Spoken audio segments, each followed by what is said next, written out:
hard to get the exact place to put that so you have something to look at besides me.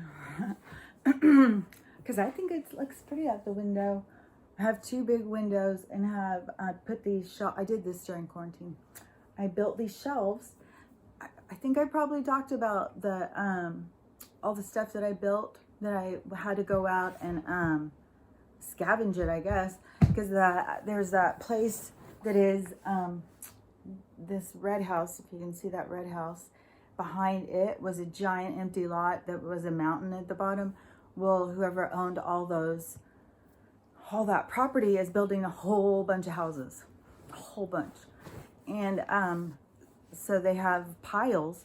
Construction sites, if you're looking for some wood to build a project or something, construction sites put this big pile out, like they'll cut apart and then they just throw it out in this giant pile.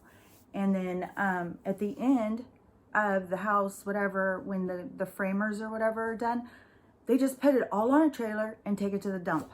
It's all garbage. So if you don't recycle from it, it just goes to the dump. It's ridiculous. And I got some good wood. So I built these shelves, and I built two big giant shelves and then put all the plants, because my house is kind of dark, so they kind of needed the window. So, and I like it. It makes me feel like it's kind of three-dimensional because the plants are indoors, but then you look through the window and there's trees. I don't know, I like it. Okay, so there's so many things coming into my head to talk about. It's kind of overwhelming. I've been like an emotional roller coaster today, man. Like at times just totally fighting back tears. And you remember like the other day when I was talking about over there and how, that was easy for me to release, easier than, see, I hate to sound like, because some things would have been a lot harder. I would have been like, what's wrong with me? What can I do better? That kind of thing. And stayed in relationships that should have been let go of long before. And they will eventually end. But when it's not by your choosing and you've wanted to choose that for a long time, it just kind of makes you feel kind of sick. So anyways, I can let them go. And, I was talking about ways to process so you don't get caught up in your head and you don't feel all of these things that I consider to be kind of like childhood wounds and probably wounds we carry from past lives and stuff, because so many people are here working out things that they've worked out for centuries. Like I told you, there's people who get caught up in these murder cycles and they murder each other back and forth, life after life.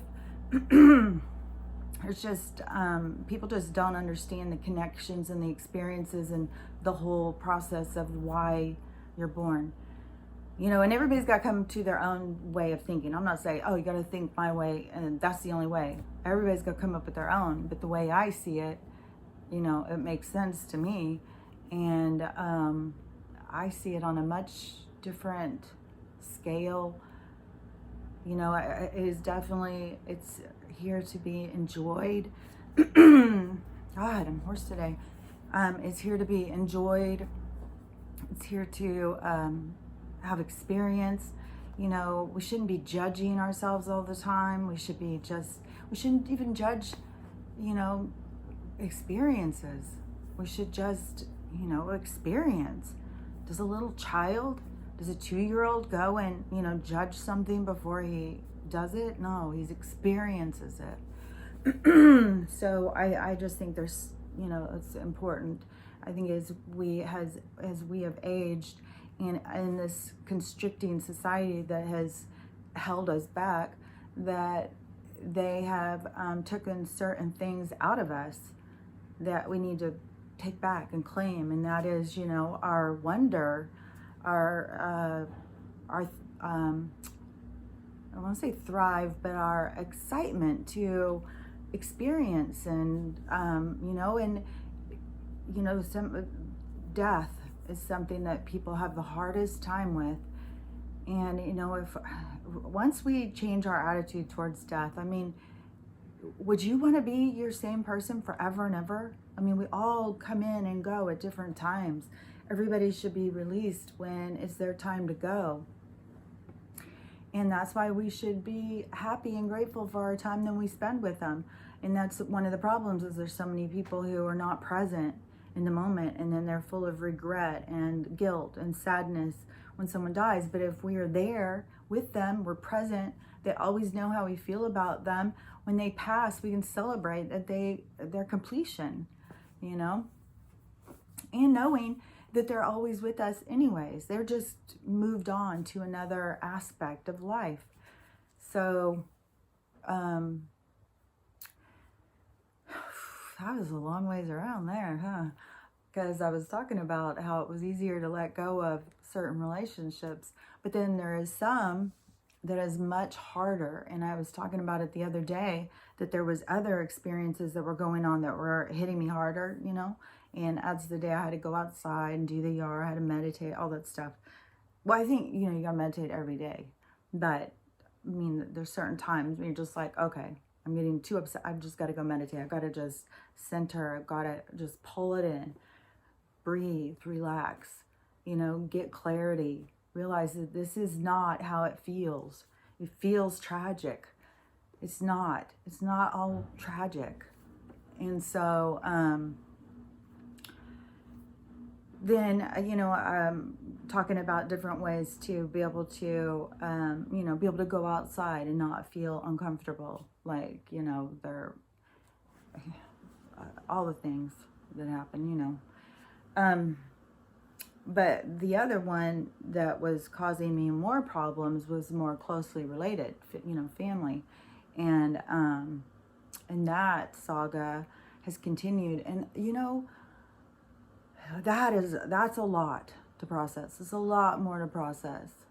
And, you know, the one thing is if you've been in relationships where you've been, you know, pushed around, like you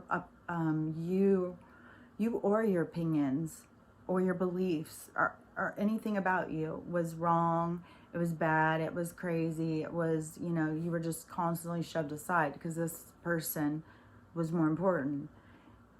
Then, you know, there becomes a point in your life, especially if you've spent years and years of healing, that you're like, okay, I'm not going to accept it anymore. I don't need it. I don't need that experience.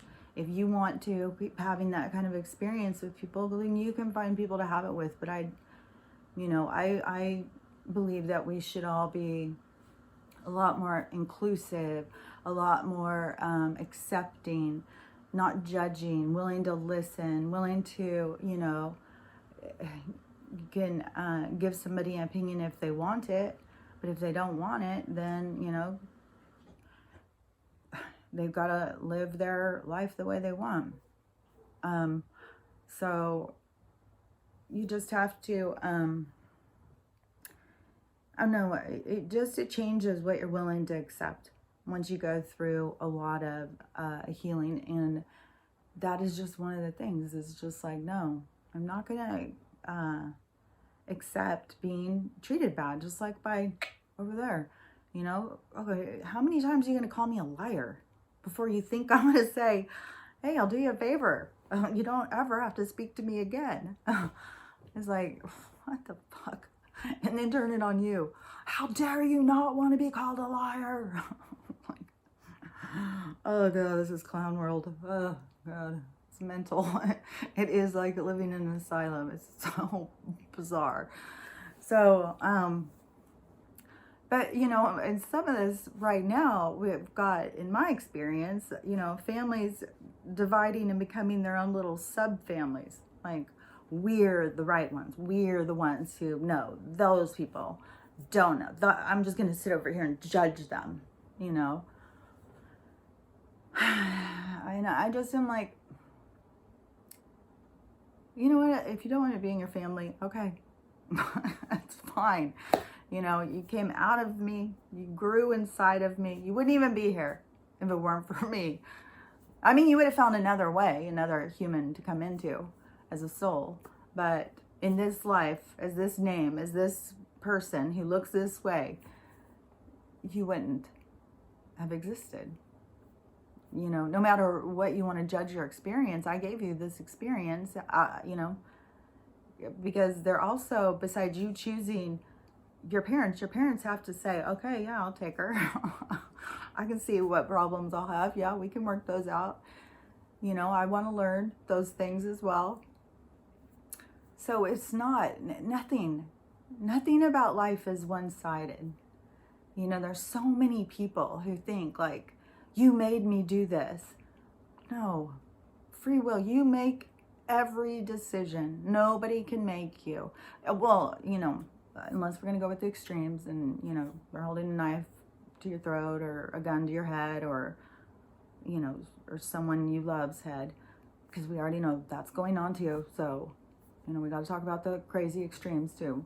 But, I mean, in just normal, most of our existence, you know, most of us out here in the cattle, the field, the ones that are out, the grazers, the feeders or whatever, you know, we're referred to, you know, in our regular lives, it is, oh,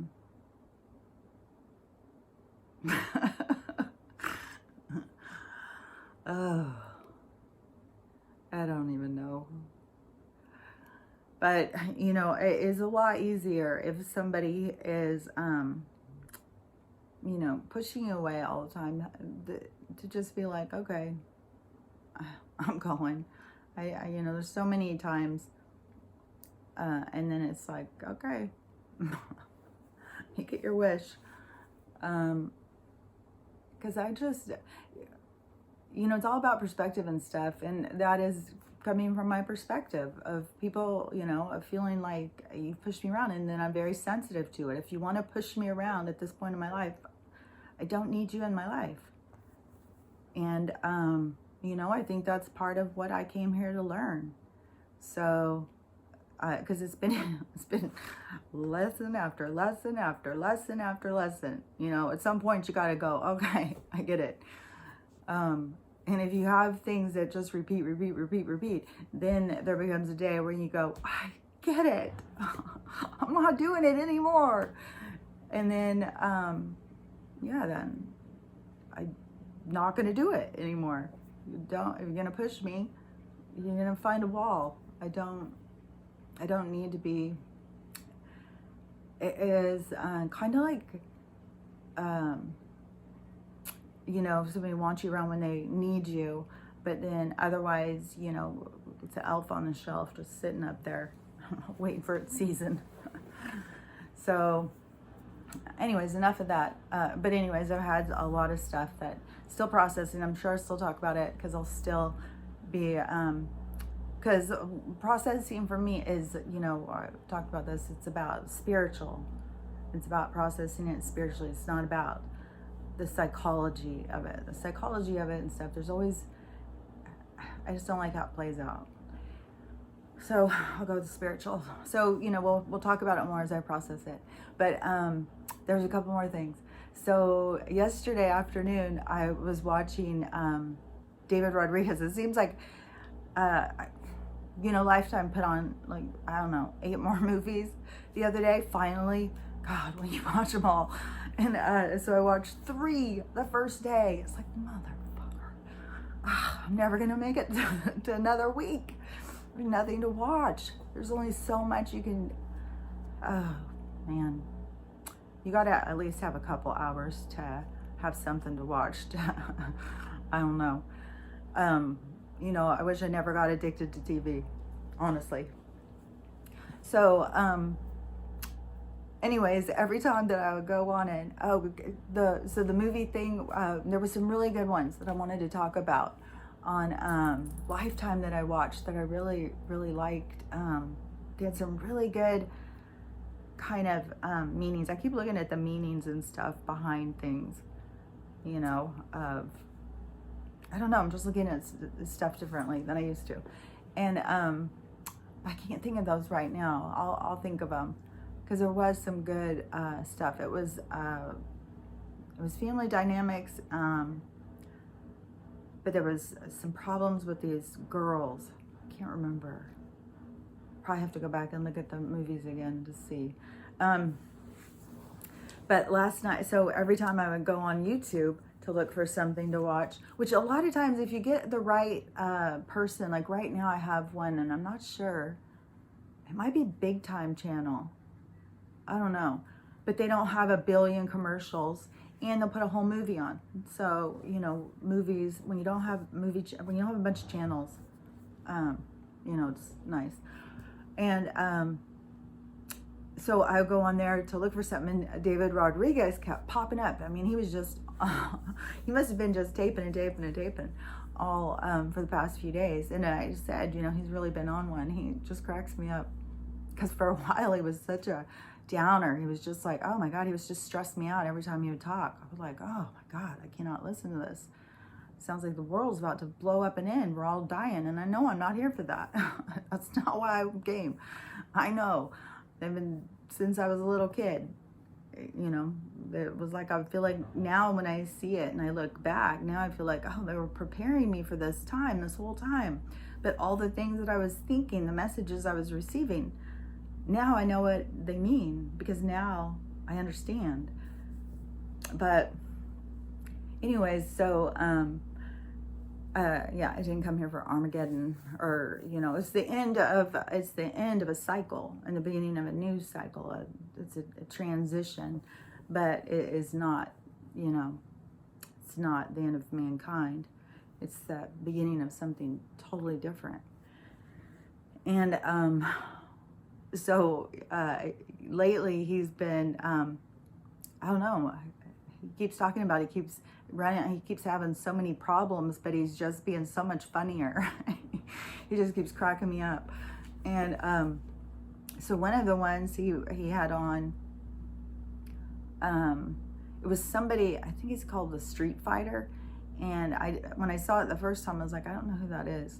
And so then, you know, I didn't watch it. And then a few hours later, when I went back on, it popped up again. And so I was going down and it was on 2 different channels. And on one of them, you could see the picture of who the Street Fighter is. And I can't, I mean, his name's Scott McKay or Scott, I don't know. And so then I recognized him. I was like, oh, I've seen this guy be interviewed or interviewed someone before. Oh, I like him. He's interesting. I've heard him say some really interesting things. And so I decided to watch that. It was really long too. It was long and it was good. I sent it to a few people. But the thing that I really liked about it was not just the talking about, you know, current affairs, because that's definitely, you know, I have my certain people that I go to for that. And it's not like I go to them because I'm so scared of like, oh my God, what's gonna happen? Oh my God, what's gonna happen? I don't feel like that. I feel like I know what's gonna happen, and I do like to check in and hear with it, because I don't watch the news. I don't watch any of the stuff, any news or anything. And I just think it's all bullshit. And so there's a few people, you know, that I check in with that I feel like, you know, that they've got friends who know things, and people who are more involved, so you get kind of more accurate, and so it's not just crazy bullshit talk. And it kind of keeps you like, oh my gosh, this is so exciting. It's so exciting. And I know there's a lot of people who don't know how exciting it is, you know. No, I don't know. Because to me, I feel like, who would not want to experience this as a soul, on a soul level? Why would, but you know, they're all here for a different kind of thing. Some are coming for some pretty damn hard lessons, because it's about to blow up. But the thing I was really liking that they were talking about David Wilcock and the Street Fighter guy. I won't call him Scott because I'm not sure if that's his name. That would be rude. Maybe it's Steve. Seems like it's an S, maybe a ST, but SC, I don't know. But it starts with an S, I'm pretty sure. But Street Fighter guy, he said that something happened. I think something happened significant in his life, like at a certain time. It seems like he said like 5 years ago, and that he was looking stuff up, and then he started hearing all this stuff with Cosmic Disclosure and David Wilcock. I've talked about them before. And you know that you should go in and watch it. It has a lot of stuff that's more accurate to our real history as human beings. And so he was talking about that, and they both were, and they were both talking about David Wilcock and stuff. And I was like, oh, it's like kindred spirits. And because yeah, I was definitely would have been watching back then around that time, and there was so much stuff that was like very eye-opening. If you hear a lot of noise in the background, I turned on my washer. It's brand new. It makes weird noises. It's not noisy as my other one, but it definitely has sounds that come out. But you know, that they were talking about some really interesting stuff to me. And the Street Fighter guy, he had a friend or somebody, somehow he got a picture sent to him or something shown to him, and it was like a dinner party kind of thing. He said that like a prime minister and some people were there, but there was somebody, he said that he could only imagine it had to have been an Anunnaki. And like that's who would, if Jesus were to come back as a person, I mean, these are our creators, these people, these beings, the Anunnaki. They, if you go back to, I think it's the Sumerian tablets, go back, there's just a lot of stuff, a lot of research. You'd have to go back, and I can't remember all of it. I didn't keep notes. David Wilcock is just such a good resource, Corey Good and stuff. But, you know, they are the ones who came here all that time ago and were needing slaves to do the work for them. And one was assigned, this stuff just matches so much in the Bible stories. It's crazy. With the two brothers, one good and one bad, Cain and Abel. And that has a whole thing to do with right now, the people who are the controllers. They are the ancestral descendants. And there's some big thing about the Cain and Abel, because one is one way and one is the other way. And we're considered the descendants of one, but the way that we were created was in a lab that they messed with DNA, and then they put it in these apes and messed with the DNA and just kept messing with it until they got us to be more human. They didn't like us. Like, they killed us off more than once. They thought we were kind of disgusting. I guess we like to have sex and we were noisy, is from what I understand. And they saw us as just like these wretched animals. And so they were way above us way back then. And, you know, I don't think they die. I think that they can live, I don't know, they'd have to thousands of years. Who knows? But he said that this woman that was sitting there, she had like this totally weird shaped head. Like, this part came way out, and then this part went way, you know, kind of, you know, like in those, in Egypt, how they have those things, and they have those giant heads that would go way up. Those, they didn't depict those on accident. That's what, there was beings that look like that, and that's what this being looked like. And those, and they, he said that it looked like it was about 11 foot, 1,500 pounds, like giant person. And I've talked about that before with the giants that have been like in Afghanistan, that have been caught, all of the burial grounds that have been dug up. It's like, why are they hiding some of this stuff from us? You know, it's all coming out now, but it's just, it just makes you question, like, why was all this hidden from us for so long? Why was it all manipulated? Why we had been lied to for so long? It's just so weird. But I really enjoyed that, listening to them talking about it, and it just, and they talked about the money stuff, And that's the whole purpose of all of this stuff that's been going on for the past, what, since the beginning of 2020, since the end of 2019, really, because didn't it start around December is when they started saying it was the first cases, blah, blah, blah. So, yeah, this has been going for a while. But it's finally ending. And, I've got my bottle of champagne in there. I am definitely going to uncork that. I'll be so excited. But after that, I watched, was it this morning I watched it? Oh, there was two things. This is always the worst thing. Because I always think, oh, I'll remember that. And then it's so hard to recall it.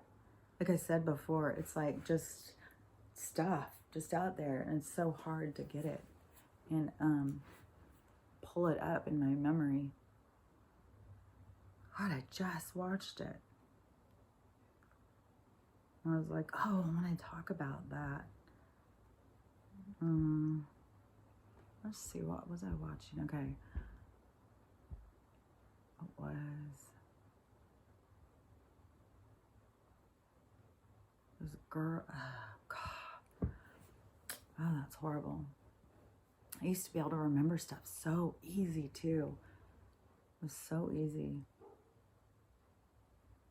Oh, that's so nutty. I can't remember that at all. I was just going to talk about it. Well, if it was important, I guess then they would tell me. They need to talk about that. But maybe I just need to talk about the Anunnaki some more. But when I was a little kid, I would hear in my head, they were telling me that we were experiment and all that. And, I was getting it from somewhere. I can hear it still. I remember it. Because I would tell people, and they would think I was so crazy. Because we are from Adam and Eve. And I'll be like, well, yeah, if aliens brought Adam and Eve, because the aliens brought us here, or,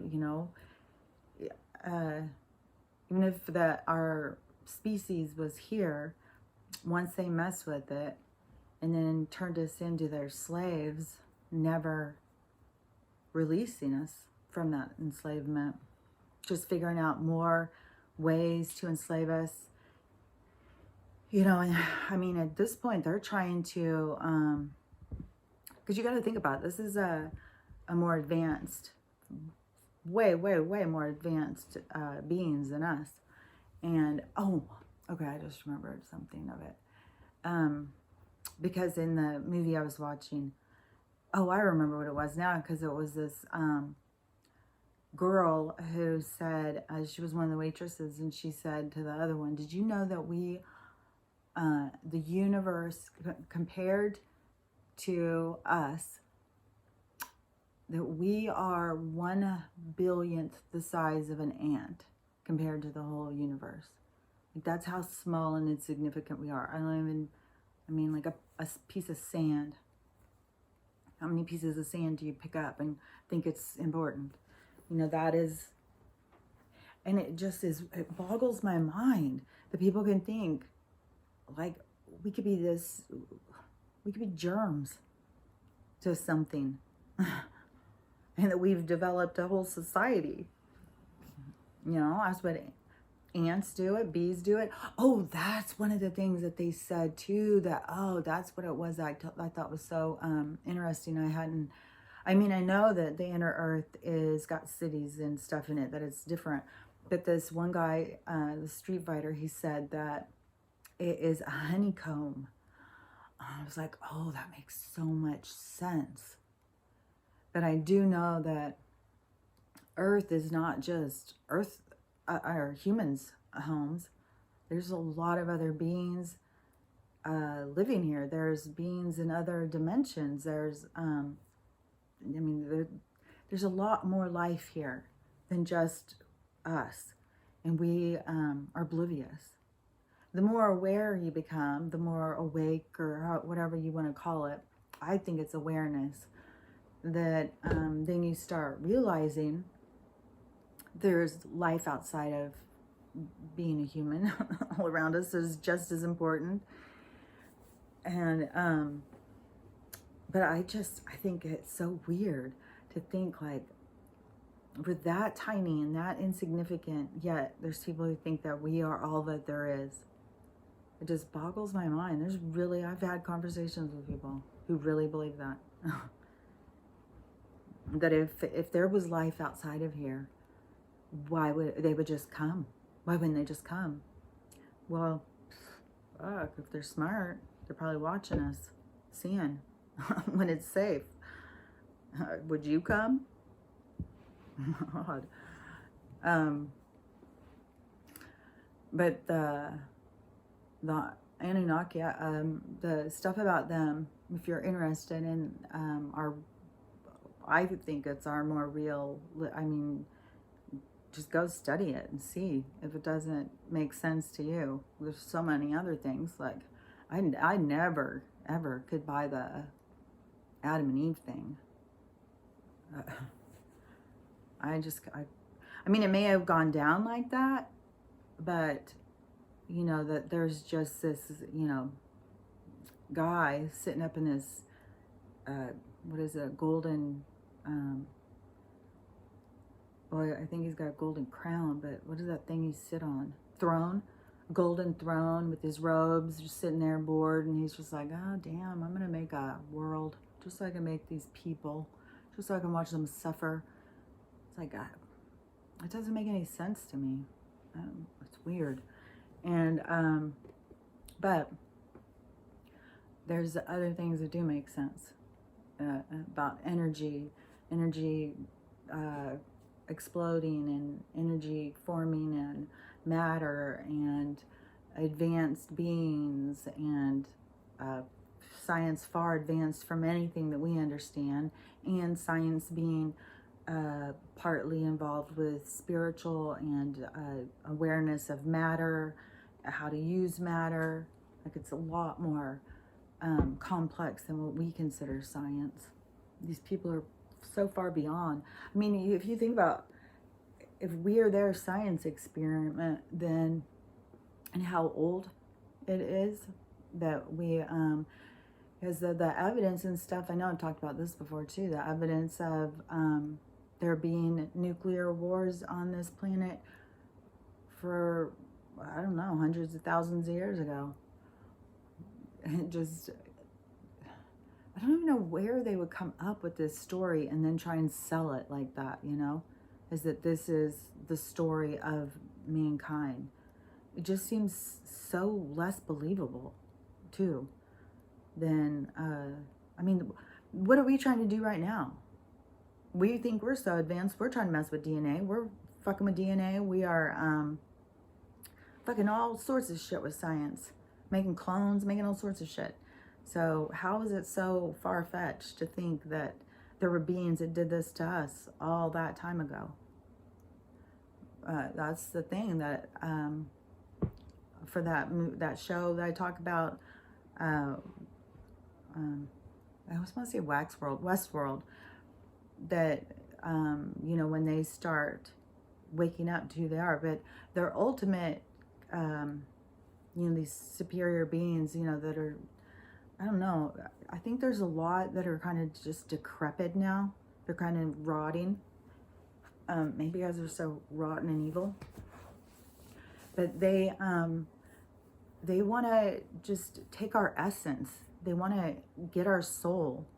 Because right now we have control. We may think we don't have any control, but our avatars, our beings, we have control. Like, we could actually exit if we wanted to exit and go. I've heard, that there's some kind of a recycle.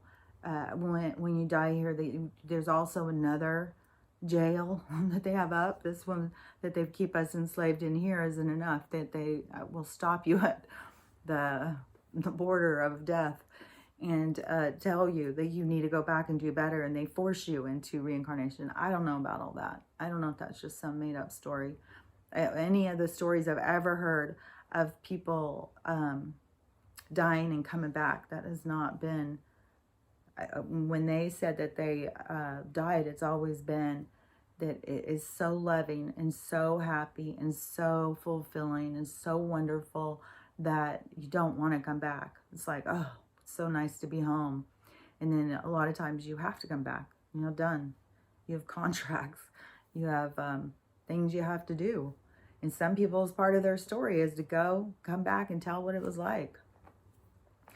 And I don't know why it is so crazy to some people to think that that's what we are. But when I started hearing about it, I was like, this is what they've been telling me since I was little. This is what they're saying. Like, it was, when I found David Wilcock, I was like, fuck, this is a relief. Because some of the stuff you said, it may sound crazy to some people, but to me it was like, oh, he's saying the same shit that I've been telling me in my head. And and I've talked about this all the time, I know. There's so many people think that thoughts are created inside their heads. I don't think so. I don't think our thoughts are created in our heads. I think that we have communication going all the time. And you got to make sure, every time I say that, I got to make sure, you got to use discernment of where you're taking messages from. Like, what's the energy? How does it make you feel? And you need to recognize, does it make you feel good because it's like a ego kind of like, haha, yeah, you got one, you're better than them, or something like that, because that's not the energy of the light. Oh, somebody had a little nap. Okay, don't knock my table over, girlie. I'm glad you took a little nap, though. Oh, you hear your friends outside? Okay. I'm gonna knock it. But that is, I think a lot of stuff, and I don't even know how soon all of this stuff is going to be coming out. Like, I always considered myself to be out of the disclosure groups. In the, oh my gosh, Stella, would you scoot back, please? Out of the conspiracy theory realm or whatever. I was more in the, okay, hold on.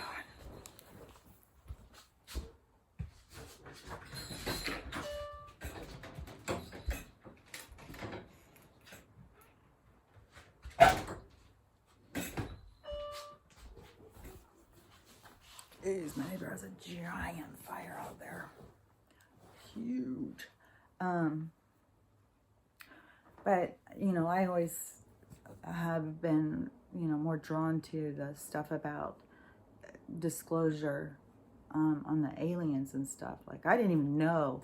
So, once it started opening up to where there started being so much crossover of all the conspiracy theorists, and we all started meeting each other and finding, it's like, oh my gosh, this too? Oh my gosh, this too?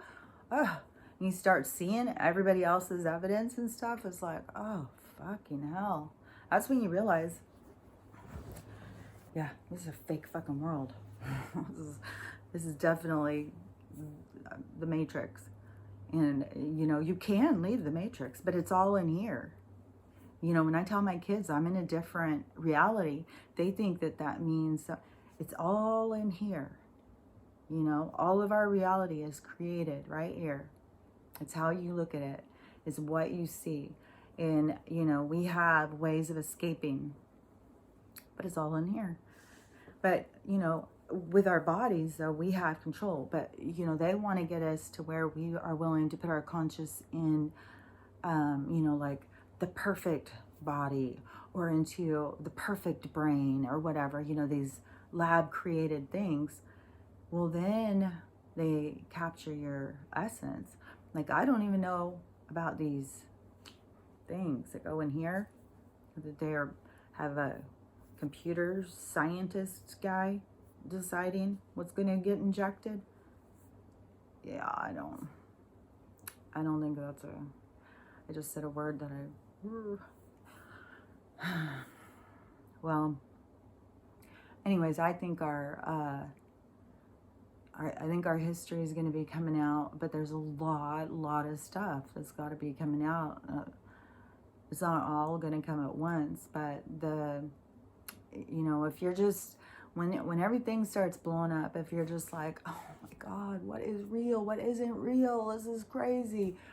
There's definitely, for me, I would definitely look for stuff with David Wilcock and Corey Goode for, more of our true history. There's a lot of people associated with them. I'm not saying they're the only ones, but I went through them to find other ones. And so, it's just to start. Like, they're easy to find. They're the street sign, but it's still going to take you down a whole path. They're not going to be like, here, we've got all your answers. You're going to have to, but, you can find a good trail with them at the head. And spiritual stuff, I say, Dolores Cannon, she was just such a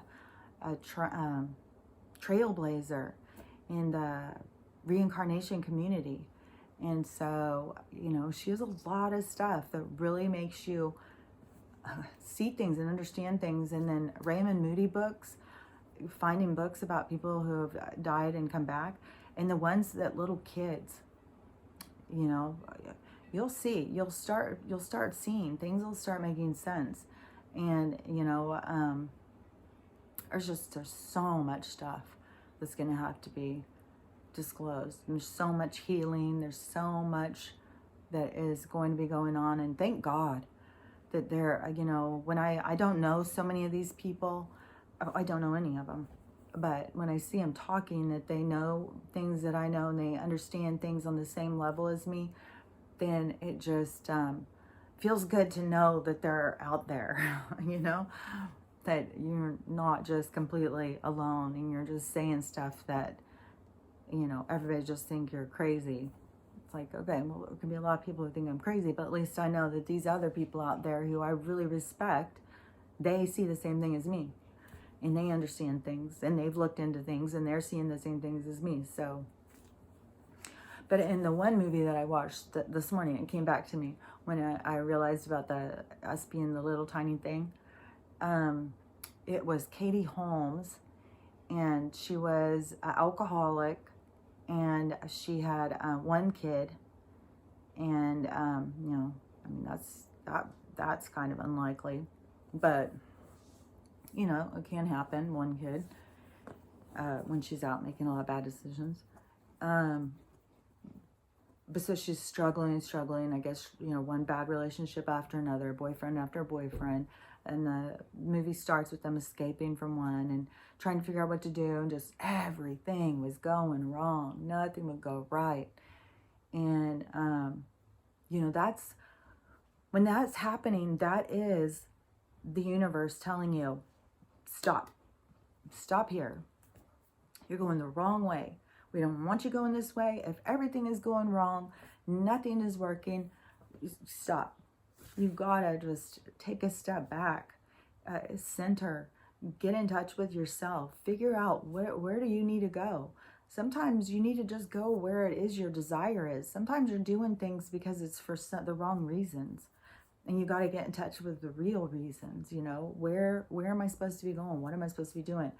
But there's so many people who are fighting life, just fighting to get somewhere that they don't need to be. And, she was just, the mom was just a train wreck, and the girl, she just wanted stability. And it was just this completely crazy reality. And then they met this other waitress, and it was a trans person.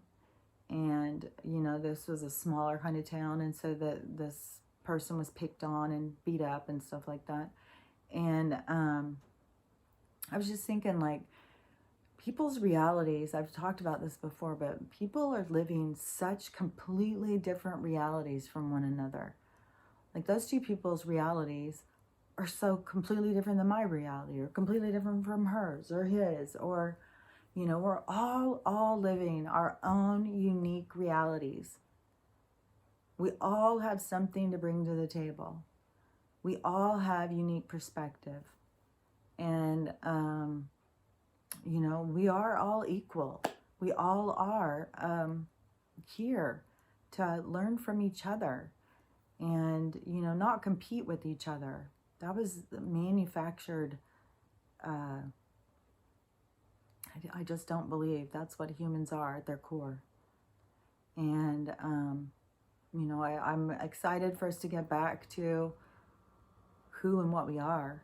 And I think when humans haven't been messed with as much, you know, you find them in smaller communities, you find them supporting one another and, you know, looking for excitement, looking for socializing. And I think that we're going to get back to those things that make us who we are. So, okay, well, I've been talking 45 minutes. There was some more stuff that I wanted to talk about, but I kind of talked about a lot, huh?